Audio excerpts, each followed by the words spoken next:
Good morning and welcome to the Point. I'm Michael Williams in for Kelly Dunn. Governor Rick Scott has been in office for 3 months now, and already he's making his mark. He's changed the way teachers are evaluated. He's cut state programs, continues to do so, and according to a new poll, he has angered a lot of voters. So with all of that on the table, I sat down this week one-on-one with the governor to talk about his focus and philosophy for Florida. I began by asking Governor Scott what grade he would give himself as governor. I like it. I can remember in grade school they gave you satisfactory growth or improvement needed. I would give myself satisfactory growth. A through F, where are you?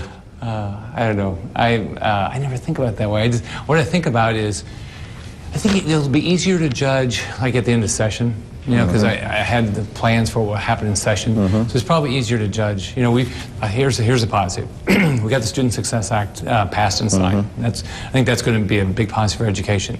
But we've got a lot of other things we've got to fix. There's a lot of other things to fix. We've got to make sure we get pension fixed. We've got to make sure we get citizens insurance fixed. We've got some tort reform done. So I think you can't. I think you'd have to say you can't give a grade yet until the end of the session.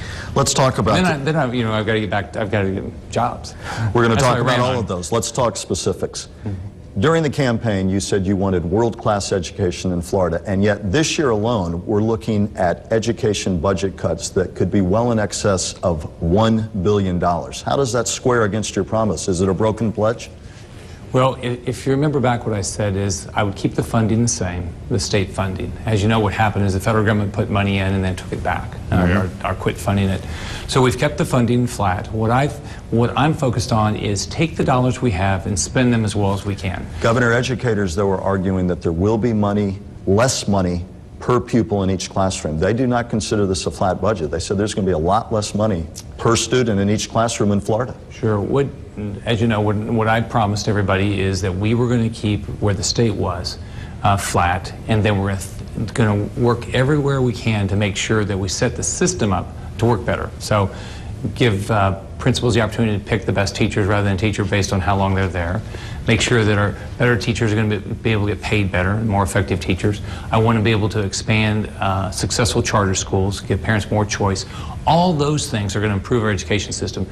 If you look at around the world, you take a company like Finland, they spend a third less with better results. So it's not the money. You're talking about the teacher accountability measure that was the first measure you signed into law. Among others, Governor Jeb Bush, former Governor Jeb Bush, has lauded the passage of that law, but teachers are saying you put the cart before the horse, that you're demanding new accountability standards without yet providing the resources to bring the standards up in the classroom or any promise of where the meritorious teacher might get extra pay, and that essentially you've passed something with no teeth in it and nothing to back up teachers in the classroom. We will. Our economy. But why haven't we done it already? Well, we will. As our economy grows, we'll be able to put the money in. I mean, right now, think about where we're sitting as a state.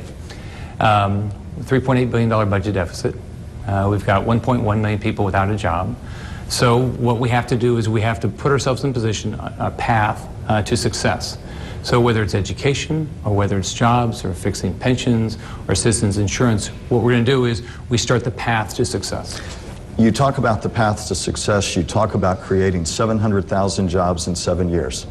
You tout your business credentials, but here are stats that would make any businessman flinch about bringing business to Florida. The Florida Center for Fiscal and Economic Policy pulled together surveys that show Florida is 50th, dead last when it comes to spending on education, and now 47th in teacher pay. Why would any businessman want to bring people and potential employment to Florida when education lags so far behind? And I must say, in fairness, a lot of these lagging numbers preceded your administration, but nonetheless, education continues to be cut on your watch. You know, yeah, what everybody wants to focus on is just throw more money. What we want to look at is, let's look at results. Results are, we are doing very well. We've had a lot of progress in education. Now, there's a lot of opportunity to improve it, but we're making great progress, and we're going to make great progress. We're going to make sure this is the state that we have accountability. We have our teachers are able to get paid better, the most effective.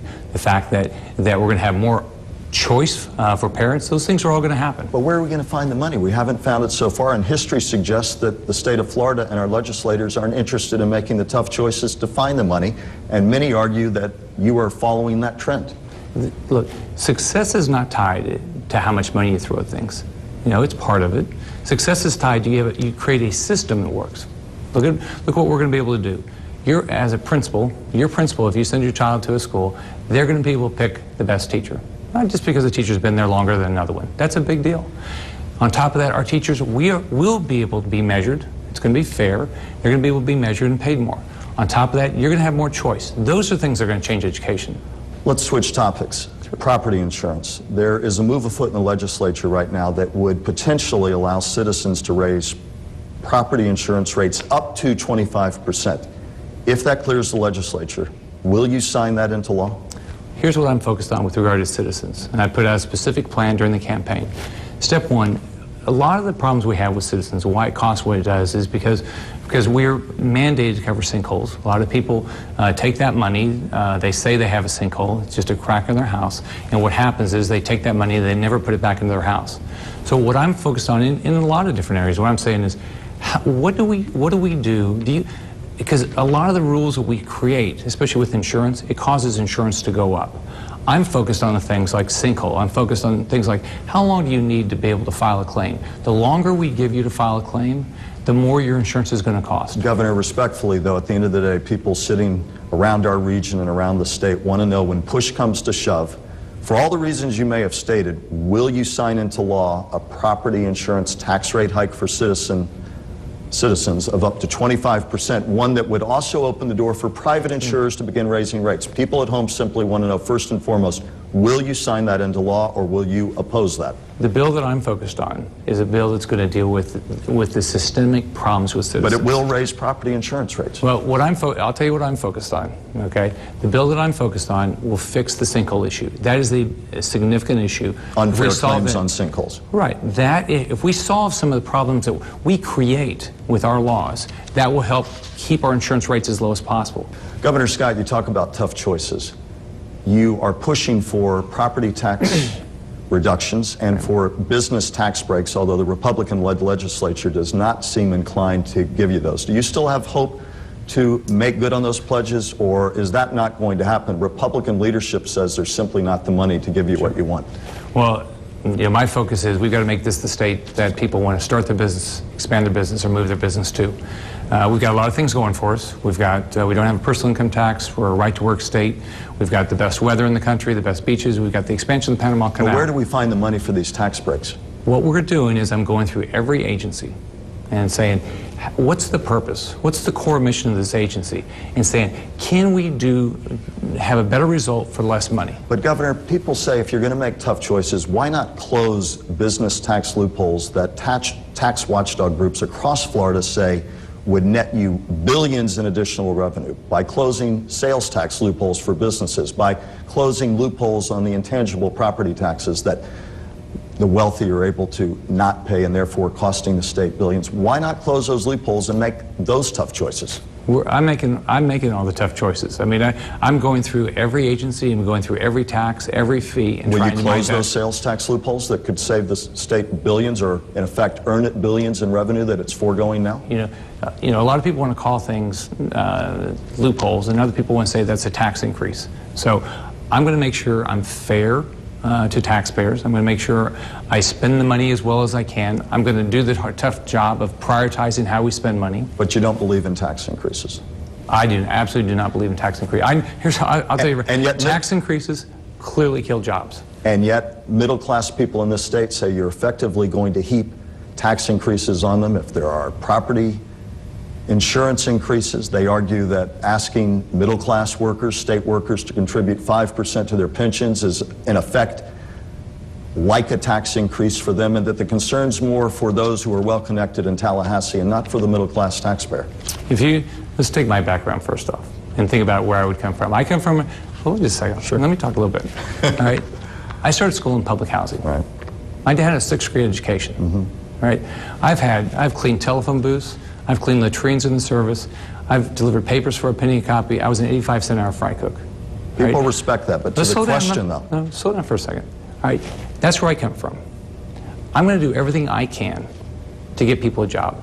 I know in my life, the fact that I was able to get an education, which is why I'm focused on education, making sure it's great for kids first choice is what's good for kids. Second, I'm going to do everything I can to help people get a job. That is going to change their life. Now, you take all the different issues, right? We have sat here with Citizens Insurance, and we've created a state fund that you will pay for. If we have a hurricane, you will be assessed for the next 30 years. Right? I'm going to stop and look at the systemic problems of that and solve it. Governor, a few other questions, local issues. In Palm Beach County and across the state, lawmen and lawmakers have practically pleaded with you to allow the creation of a database to track illicit pill mills that are a supply store, in essence, for addicts here and around the country. And yet, while you've created a strike task force, you have resisted creating that database. Why are you not listening to lawmen and lawmakers? I want to solve the problem. All right?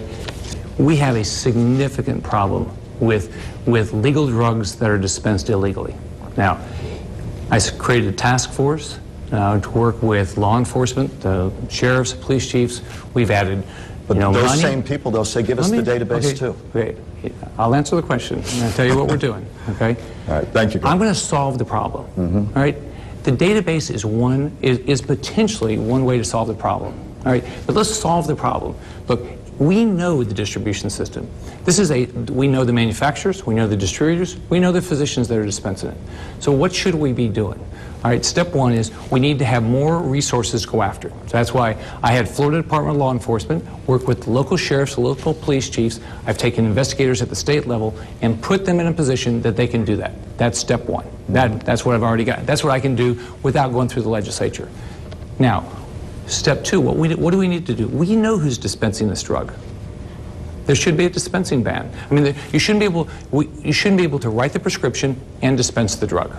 Now, with regard to the database, all right, the database has not been effective. But when we do, look, there's a law that the database will go into effect. But what I'm going to make sure is that we don't violate your privacy. That's what I'm focused on. Governor, last question for you. 3 months in office, a Quinnipiac poll, you've seen it, no doubt, or have heard about it. 22% did not give you a favorable rating when you entered office. The number now 48%, more than half say they don't like the budget decisions you make. Right after the campaign, the day after the election, I remember you saying, I'm going to be a voice for all Floridians. This poll seems to suggest that you're not listening to a lot of Floridians. Your response? I'm absolutely doing exactly what I was elected to do. You know, I'm making the tough decisions. For all Floridians? I'm making the tough decisions. I'm prioritizing the budget. I'm walking into a $3.8 billion budget deficit, right? That I'm going to prioritize how that money is spent. As you know, I didn't get elected and I didn't run for office to try to be the most popular. What I ran for is I'm going to make sure this state and the individuals in this state are most likely to succeed. That's what I'm doing. That's what I'm doing every day. And to those who say you're more inclined to help those who already have instead of those who are dispossessed and do not, what do you say? Well, you can look at my background, and it doesn't make any sense for anybody to think that way. If you look at all my decisions, it's how do you get people to work? That's our problem. We have got to get people a job. And that's what I'm focused on every day. My budget's a jobs budget. The decisions that I'm making is how do we get business people to build their businesses in this state? I just got back from Panama. You have companies moving jobs out of this state because it made more sense for them to do business in another country. Governor Rick Scott. I'm going to stop that. Governor Rick Scott, we will end it on that note, and we thank you for taking time to speak to News Channel 5 on To The Point. All right, thank you.